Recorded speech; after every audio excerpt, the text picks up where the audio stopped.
बच्चों क्या हाल है आपके। मैं विकी सिंह और एसवीपी इंस्टीट्यूट में आपका स्वागत है। तो मैं आज वीडियो लेकर आया हूँ राजस्थान डिफेंस कोटा के ऊपर। और राजस्थान डिफेंस कोटा का reservation, MBBS, seat matrix, cut off, last year cut off, expected cut off क्या हो सकता है, कितने मार्क्स लाने पे एक गवर्नमेंट मेडिकल कॉलेज मिल जाएगा, प्रायोरिटीज, सबके बारे में बात करता हूँ।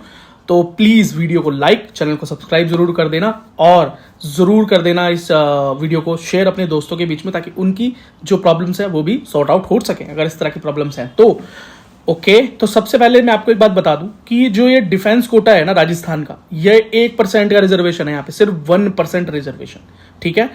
1% सीट जो है गवर्नमेंट मेडिकल कॉलेज के अंदर, प्राइवेट में नहीं, ठीक है। सिर्फ गवर्नमेंट मेडिकल कॉलेज के अंदर 1% सीट जो है वो रिजर्व है। किन के लिए? डिफेंस पर्सनल के लिए। कौन? या तो वो अभी ड्यूटी में है, डिफेंस में अभी कार्यरत है, या रिटायर हो चुके हैं, ठीक है, या है ना। और हाँ, राजस्थान डोमिसाइल उनके पास होना चाहिए, वो राजस्थान के हों, या अगर वो किसी और स्टेट के भी हैं लेकिन अभी वो डिफेंस में जो ड्यूटी कर रहे हैं, जो उनका पोस्टिंग है वो राजस्थान में है। बस ये दो ही तरीके हैं जिससे कि डिफेंस कोटा की 1% रिजर्वेशन की एलिजिबिलिटी आपको मिल सकती है। आपके पेरेंट्स यदि या तो राजस्थानी है और डिफेंस में कार्यरत हैं, या राजस्थानी है डोमिसाइल्ड लेकिन अब रिटायर हो चुके हैं, या नॉन राजस्थानी है, आउटसाइड ऑफ राजस्थान है लेकिन राजस्थान में एज ए डिफेंस पर्सनल कार्यरत हैं अभी इन प्रेजेंट, तो आपको ये फायदा मिल सकता है। याद रखना, इस 1% जो 1% सीट्स भी जो रिजर्व हैं, इसमें 50% सीट्स लड़कियों के लिए और 50% सीट्स लड़कों के लिए हाफ ऑफ रिजर्व है, ठीक है। तो 50% गर्ल्स का रिजर्वेशन यहां पर है। अगर गर्ल्स की सीट जो है पूरी तरह से नहीं भरती हैं, कुछ सीट्स खाली रह जाती हैं, तो बहुत ही कम सीट्स होती हैं, ज्यादा नहीं है, 1% का रिजर्वेशन है, अगर खाली रह जाती हैं तो उनको कन्वर्ट करके बॉयज सीट में, मतलब बॉयज डिफेंस कोटा सीट में कन्वर्ट कर देते हैं। अच्छा, ये जितनी भी चीजें मैं आपको बता रहा हूं, ये सारी चीजें मैं रिटर्न फॉर्म में हमारे Telegram channel, Instagram channel, WhatsApp channel, Facebook पे फ्री ऑफ कॉस्ट डाल दूंगा। तो हमारा जो टेलीग्राम का लिंक है द एसवीपी इंस्टीट्यूट, और हमारे इंस्टा का लिंक, वो सारा इस वीडियो के डिस्क्रिप्शन में जाएं और क्लिक करें और पहुंच जाएं और इस डेटा का लाभ उठाएं। और इसके अलावा जितना भी डेटा मैं, जितनी वीडियोस बताता हूं, उन सारी वीडियोस का रिटर्न फॉर्म में आपको इन्फॉर्मेशन हमारे टेलीग्राम चैनल पर फ्री ऑफ कॉस्ट मिल जाता है, और सारी लेटेस्ट अपडेट्स भी मिलती हैं। तो जाएं और जुड़ जाएं, उसको मिस ना करें। फ्री है भाई, कोई पैसा थोड़ी ना लगता है। जैसे कि आप लाइक कर रहे हो इस वीडियो पे, लाइक भी तो फ्री है, तो आप कर रहे हो, है ना। चलो, अब बेटा एक चीज याद रखना कि एक इंपॉर्टेंट चीज ये है कि भाई आपके माता पिता यदि डिफेंस में है तो आज जो रिजर्वेशन का फायदा है, अगर 2 बच्चे हैं, 3 बच्चे हैं, कितने ही बच्चे हैं उससे फर्क नहीं पड़ता, सिर्फ एक ही बच्चा इसका फायदा ले सकता है। दूसरा, उसकी उम्र 25 साल से कम होनी चाहिए। तीसरा, शादीशुदा नहीं होना चाहिए लड़की के केस में। लड़का शादीशुदा हो सकता है, 25 से कम है, कोई दिक्कत नहीं, लेकिन अगर लड़की शादीशुदा है, उसकी शादी हो चुकी है, मैरिड है, तो फिर उसको इस कोटे का लाभ नहीं मिलेगा, ठीक है।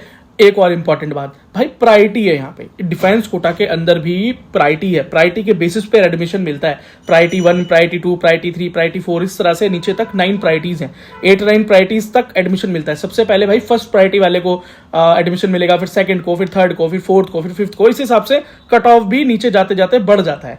मैं आपको जो ये प्रायोरिटीज वाली बात है ना, इसके लिए एक वीडियो है मेरी, मैंने बनाई हुई है, तो उस प्रायोरिटी के लिए मैंने वो वीडियो इसके डिस्क्रिप्शन में डाल दी है इस वीडियो के, जाकर उस वीडियो को देखना ताकि आपको सारी प्रायोरिटी समझ में आ जाए। मैं आपको थोड़ा सा आइडिया दे देता हूं। पहली प्रायोरिटी वो है, वो लोग हमारे स्वतंत्रता सेनानी, सॉरी मैं क्या बोल रहा हूँ, डिफेंस पर्सनल, अभी फ्रीडम फाइटर पे वीडियो बनाई है वो दिमाग में चल रहा है, सॉरी। तो अभी जो हमारे डिफेंस पर्सनल हैं, अगर वो एक्शन के दौरान वीर गति को प्राप्त होते हैं तो वो है प्रायोरिटी 1। यदि एक्शन के दौरान वो डिसेबल हो जाते हैं, उनका कोई अंग जो है वो खराब हो जाता है, तो वो है प्रायोरिटी 2।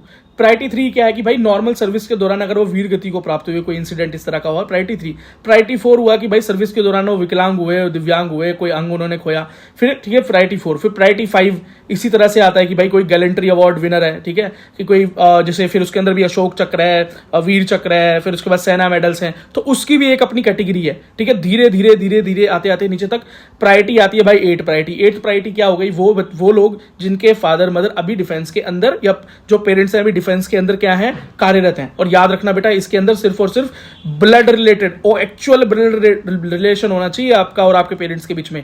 ऐसा नहीं है गोद लिया हुआ बच्चा, मतलब इस तरह का सीन नहीं है। नहीं सॉरी, गोद लिया हुआ तो चल जाता है, सॉरी, मतलब चाचा डिफेंस में है तो चल जाएगा क्या, मामा डिफेंस में है चल जाएगा क्या, भाई डिफेंस में है चल जाएगा, नहीं नहीं नहीं, आपके माता पिता, आपके पेरेंट्स ही डिफेंस में होने चाहिए, ठीक है। आप गोद भी लिया हुआ तो भी आपका रिजर्वेशन मिल जाएगा, ठीक है। अच्छा हुआ, चलो ये बात गलती से निकल गई, तो ये क्वेश्चन भी अगर किसी का बनता तो ये भी सॉर्ट आउट हो गया अभी। अच्छा, एक और चीज मैं आपको बता देना चाहता हूँ, जो सर्टिफिकेट बनता है इसका भी, ठीक है, आपके पिताजी माताजी जो भी डिफेंस के अंदर हैं, तो ऐसा नहीं है आपको सीधा एडमिशन मिल जाएगा। नीट फॉर्म में तो कुछ भरते नहीं है, काउंसलिंग के दौरान भी आपको कोई डॉक्यूमेंट नहीं चाहिए, लेकिन जब एडमिशन के लिए जाएंगे आप, ठीक है, डिफेंस कोटा से आप एडमिशन लेंगे, तो उस जो काउंसलिंग के दौरान या एडमिशन के दौरान जो डॉक्यूमेंट आपको चाहिए वो क्या चाहिए, सैनिक कल्याण बोर्ड, ठीक है, या राज्य या डिस्ट्रिक्ट, ये भाई राजस्थान के अंदर सैनिक कल्याण बोर्ड है, हर डिस्ट्रिक्ट लेवल पे या नेशनल लेवल पे भी जाके आपको पे सर्टिफिकेट साइन कराने होते हैं, और भी अदर डॉक्यूमेंट है। जब आपकी काउंसलिंग का फॉर्म निकलेगा राजस्थान स्टेट का, तो वहां पर वो डॉक्यूमेंट्स निकल कर आ जाएंगे और उस हिसाब से आपको डॉक्यूमेंट बनवाने पड़ेंगे, ठीक है। अलग अलग भाई प्रायोरिटीज हैं, तो अलग अलग तरह की सर्टिफिकेशन करानी पड़ती है, पर एक सर्टिफिकेट तो सैनिक कल्याण बोर्ड से जो मेन है वो तो सबको कराना पड़ता है, प्रायोरिटी कोई से भी हो, ठीक है भाई। उसके बाद एमबीबीएस की कट ऑफ की बात कर लेता हूँ। तो प्रायोरिटी 1 में जो एमबीबीएस लास्ट ईयर मिला था वो मिल गया था भाई अजमेर में, और जस्ट क्वालिफाइंग मार्क्स पर एडमिशन हो गया था। तो प्रायोरिटी 1 है अगर आपका, और इस बार आप चाहते हैं कि आपको एक एमबीबीएस कॉलेज मिल जाए, तो कितनी कट ऑफ आपकी होनी चाहिए, मतलब एक्सपेक्टेड कट ऑफ नीट 2025 में, तो अगर आप 170 प्लस स्कोर कर लेते हैं, फॉर श्योर आपको एक एमबीबीएस कॉलेज आपके स्टेट में मिल जाएगा, प्रायोरिटी 1 अगर आपकी है। तो प्रायोरिटी 2 की बात करूं तो अगर आप प्रायोरिटी 2 के अंदर, तो कम से कम 280 के ऊपर आपको जाना पड़ेगा। लास्ट ईयर जीएमसी भिलवाड़ा में 300 के आसपास मार्क्स पर एडमिशन हो गया था, ठीक है। और प्रायोरिटी 3 की बात करूं, प्रायोरिटी 3 के अंदर अगर आप बात करें तो कम से कम आपको इस बार 400 मार्क्स तो स्कोर करने चाहिए, तभी जाके आप सेफ होगे, क्योंकि कंपटीशन टाइट है। और आपको पता है प्रायोरिटी 1% रिजर्वेशन है, इसके अंदर प्रायोरिटी 1 है, फिर प्रायोरिटी 2 है, फिर प्रायोरिटी 3 है, ठीक है। और 4 वालों को और भी ज्यादा, 5 वालों को और भी ज्यादा, इस तरह से कट ऑफ नीचे जाता है। तो यहाँ पर प्रायोरिटी 3 के अंदर कम से कम 400 प्लस पर जाना पड़ेगा। Last year GMC Shri Ganganagar 450 plus पर मिला, ठीक है। अब बात करते हैं प्रायोरिटी 4 की। तो प्रायोरिटी 4 के अंदर लास्ट ईयर जीएमसी बरान मिल गया, और इस बार भाई 500 प्लस कम से कम आपको लाने पड़ेंगे, 500 से ऊपर होना चाहिए। प्रायोरिटी अब 6 की बात करता हूं सीधा, तो प्रायोरिटी 6 को भाई जीएमसी बरान जो लास्ट ईयर मिला था वो मिला था 17,418 रैंक पे, मतलब लगभग 660 प्लस।